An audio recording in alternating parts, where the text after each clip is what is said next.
निवडणुकीपूर्वी मवियाला धक्का बसण्याची शक्यता आहे, कारण काँग्रेसमधील दक्षिण मुंबईतला एक बडा चेहरा शिंदे गटाच्या वाटेवर आहे अशी राजकीय वर्तुळात जोरात चर्चा आहे। त्यामुळे ठाकरेंच्या उमेदवाराला शह देण्यासाठी शिंदे कुणाला आपल्या सोबत घेण्याच्या तयारीत आहेत ते पाहूया। काँग्रेसचे मिलिंद देवरा शिंदे गटाच्या वाटेवर। येत्या 4 दिवसात देवरा शिवबंधन बांधणार की आम्ही 23 जागांवर लढलो होतो, आम्ही 18 जागा जिंकल्या होत्या। आता काँग्रेसने जागा जिंकलेल्या नव्हत्या महाराष्ट्रात। सगळे सीट तुम्ही घेऊन जाणार तर आम्ही कुठे राहणार। कोणीही सार्वजनिक विधाने आणि दावे करू नयेत आणि जर एखादा पक्ष औपचारिक चर्चा पूर्ण होईपर्यंत थांबायला तयार नसेल तर काँग्रेस ही जागेवर दावा करू शकते। दक्षिण मुंबईच्या जागेवरून आघाडीत सुरू असलेला हा वाद अख्ख्या महाराष्ट्रानं पाहिला।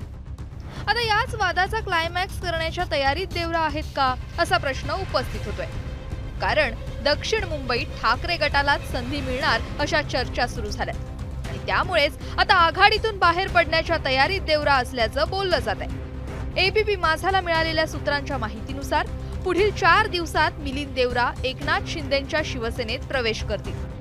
अवघ्या 4 दिवसांपूर्वी मिलिंद देवरांनी प्रसार माध्यमांना दिलेली ही प्रतिक्रिया आणि आता मिलिंद देवरा एकनाथ शिंदेंच्या शिवसेनेच्या वाटेवर असल्याची माहिती समोर येत आहे। एकनाथ शिंदेंनी दक्षिण मुंबई मतदारसंघातून मिलिंद देवरा यांना महायुती आणि शिवसेनेचा अधिकृत उमेदवार म्हणून निवडणुकीच्या रिंगणात उतरवण्यासाठी जोर लावला आहे। त्याचं मुख्य कारण म्हणजे ठाकरे गटाकडून दक्षिण मुंबई मतदारसंघातून अरविंद सावंत यांना उमेदवार निश्चित केल्याचं बोललं गेलं आहे आणि यामुळं या मतदारसंघात ठाकरे विरुद्ध शिंदे असा सामना रंगवण्याच्या तयारीत एकनाथ शिंदे स्वतः आहेत। दक्षिण मुंबई लोकसभा मतदारसंघाची सद्यस्थिती काय आहे पाहूया। दक्षिण मुंबईत एकूण 6 विधानसभा मतदारसंघ आहेत। मवियाकडे 3 तर महायुतीकडे 3 मतदारसंघ आहेत। वरळीत आदित्य ठाकरे, शिवडीत अजय चौधरी, मुंबादेवीत अमीन पटेल, भायखळ्यात यामिनी जाधव, कुलाब्यात राहुल नार्वेकर आणि मलबार हिरमध्ये मंगलप्रभात लोढा हे आमदार आहेत। सध्या मराठी पट्ट्यात अजूनही ठाकरेंनाच मानणारा शिवसैनिक आहे। मनसेने उमेदवार दिल्यास समीकरण बदलण्याची चिन्ह असल्याचंही बोललं जातं। गेल्या 2 निवडणुकांमधले निकाल कसे होते त्यावरही एक नजर टाकूया। 2014 मध्ये दक्षिण मुंबई लोकसभा मतदारसंघात अरविंद सावंत विजयी झाले। अरविंद सावंत यांना 3,74,609 मतं पडली। मिलिंद देवरांना 2,46,045 मतं पडली, तर बाळा नांदगावकर यांना 84,773 मतं पडली। तर 2019 मध्ये अरविंद सावंत यांना 4,21,937 मतं पडली। मिलिंद देवरांना 3,21,870 मतं पडली।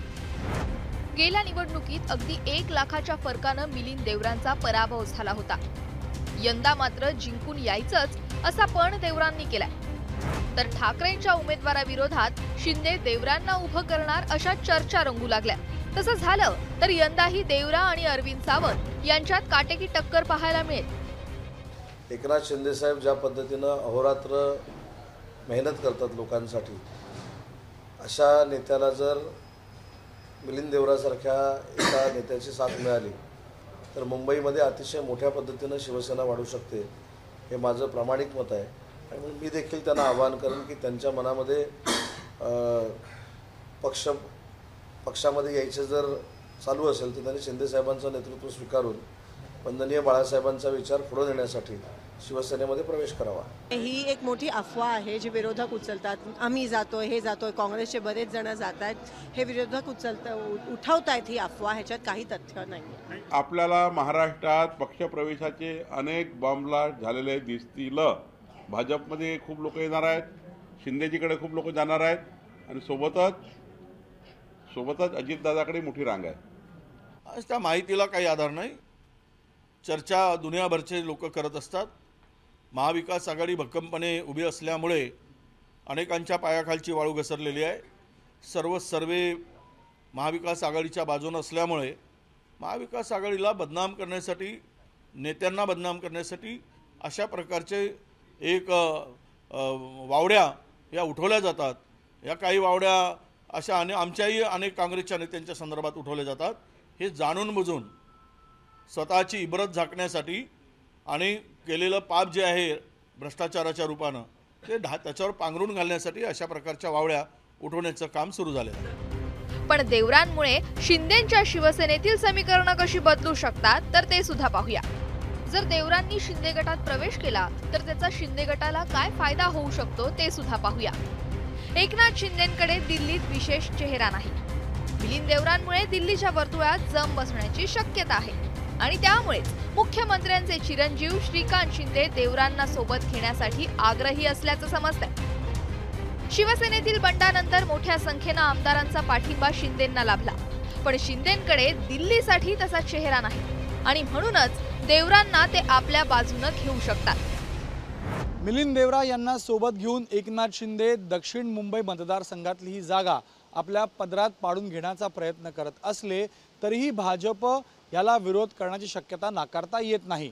त्याचं कारण म्हणजे याच मतदारसंघातून विधानसभा अध्यक्ष राहुल नार्वेकर आणि मंत्री मंगलप्रभात लोढा हे देखील इच्छुक असल्याचं बोललं जात आहे आणि म्हणून दक्षिण मुंबईच्या या जागेवरून महायुतीत वाद होण्याची शक्यता नाकारता येत नाही. कॅमेरामॅन राजेशसह गणेश ठाकूर, एबीपी माझा, मुंबई. एबीपी माझा, उघडा डोळे बघा नीट.